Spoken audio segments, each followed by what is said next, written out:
Az yanacaqla maşın sürmək risklidir. Bəzi sürücülər 5-6 litr yanacaqla maşın sürməyə vərdiş ediblər.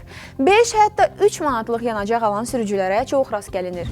Çox vaxt benzin çəninin dibində çöküntülər və çirklər toplanır.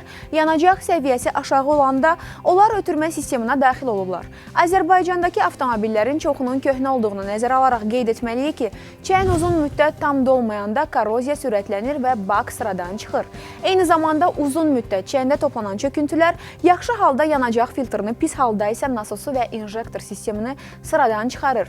Kəskin temperatur dəyişikliyi yanacaq çəninin daxili divarında kondensat yaranması ilə nəticələnir ki, bu da mühərrikə ziyandır. Ölkəmizdə yolların çoxu yoxuş olduğuna görə bəzən mühərrik arzu olunmaz yerdə sönə də bilər. Əgər nasosa yanacaq çatmırsa və ya sistema hava düşübsə, mühərriki işə salmaq mümkün olmayacaq. Bəs sizin yanacağa nə qədər xərciniz çıxır?